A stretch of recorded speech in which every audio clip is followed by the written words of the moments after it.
Assalamualaikum warahmatullahi wabarakatuh. Nama saya Dea Putri Ridanto, NIM 20996. Prodi D3 Keuangan dan Perbankan. Mata kuliah Bank Syariah. Di sini saya akan membuat sebuah tugas video yang menjelaskan tentang bank syariah dan jenis-jenis riba. Baiklah, pertama sekali di sini saya akan menjelaskan apa itu bank. Bank adalah sebuah lembaga intermediasi keuangan. Umumnya didirikan dengan kewenangan untuk menerima simpanan uang, meminjamkan uang, dan menerbitkan promes atau yang dikenal sebagai banknot. Kata bank berasal dari bahasa Italia, yaitu banca, tempat penukaran uang. Baiklah, dari beberapa jenis bank, di sini saya akan menjelaskan apa itu bank syariah.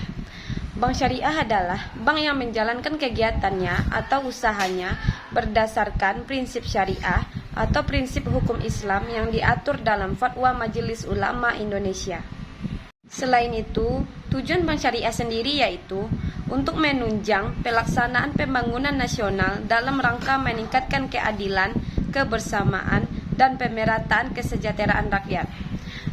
Ada beberapa fungsi dari bank syariah yaitu 1. Bank syariah dan unit usaha syariah wajib menjalankan fungsi menghimpun dan menyalurkan dana masyarakat. 2.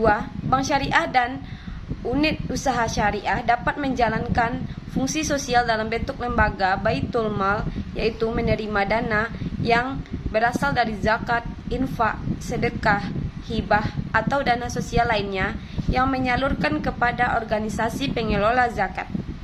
3. Bank syariah dan unit usaha syariah dapat menghimpun dana sosial yang berawal dari wakaf, uang, dan menyalurkan kepada pengelola wakaf atau nazir sesuai dengan kehendak pemberi wakaf atau wakif. 4. Pelaksanaan fungsi sosial sebagaimana dimaksud pada ayat 2 dan ayat 3 sesuai dengan ketentuan peraturan undang-undangan. Baiklah, selanjutnya saya akan menjelaskan tentang riba. Arti dari riba sendiri adalah melebihkan jumlah pengembalian pinjaman atau riba yang sangat bertentangan dengan prinsip muamalat dalam Islam. Sedangkan menurut istilah teknis, riba berarti pengambilan tambahan dari harta pokok atau modal. Jadi dapat disimpulkan, pengertian riba sendiri adalah penetapan nilai tambahan atau bunga atau melebihkan jumlah pinjaman saat pengembalian berdasarkan persentase tertentu dari jumlah pinjaman pokok yang dibebankan kepada peminjam. Bank syariah dianggap sebagai solusi sebagian masyarakat muslim yang menganggap riba adalah hal terlarang, lantaran tak mengenal sistem bunga berbunga. Bank syariah tentu memiliki perbedaan mencolok dengan bank konvensional. Baiklah, selanjutnya di sini saya akan menjelaskan beberapa jenis-jenis riba, yaitu yang pertama adalah riba ad-duyun. Riba ad-duyun adalah tambahan yang dipersyaratkan dalam transaksi piutang, baik piutang pada jual barang atau atas kredit uang. Riba ad-duyun terbagi lagi menjadi dua, yaitu 1. Riba al-qard, yaitu riba dalam bentuk seseorang memberikan pinjaman berupa uang kepada pihak lain dengan ketentuan bahwa pihak tersebut harus mengembalikan uang dengan adanya penambahan jumlah tertentu atau kebiasaan yang berlaku, atau dipersyaratkan adanya tambahan yang bersifat bulanan atau tahunan atas dana yang dipinjamkan.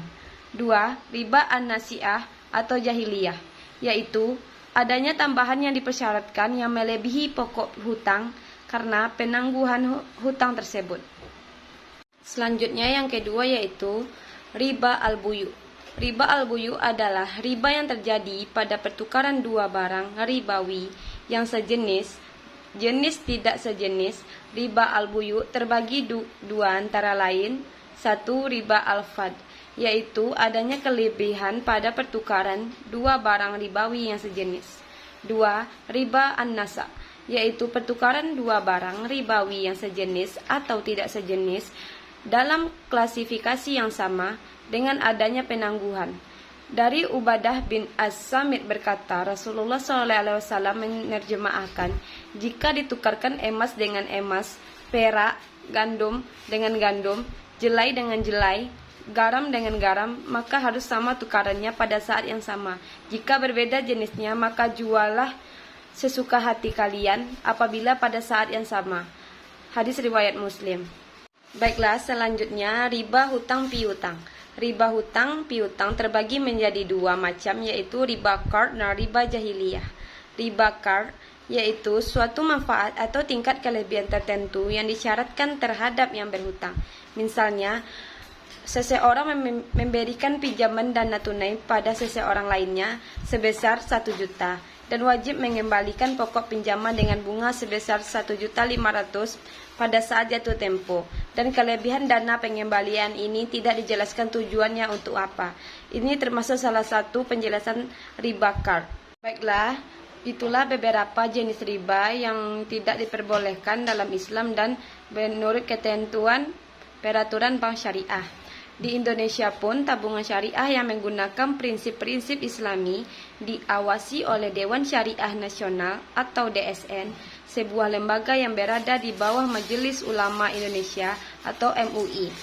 Selain merujuk pada aturan dan prinsip syariah, tabungan bank syariah juga tunduk pada peraturan otoritas keuangan. Dalam hal ini, otoritas jasa keuangan atau OJK, jika menyimpan uangnya di bank konvensional, nasabah bisa mendapatkan bunga bank. Sementara di bank syariah tidak mengenal bunga berbunga karena dianggap riba. Baiklah, mungkin hanya itu yang bisa saya jelaskan. Kurang dan lebihnya mohon maaf. Assalamualaikum warahmatullahi wabarakatuh.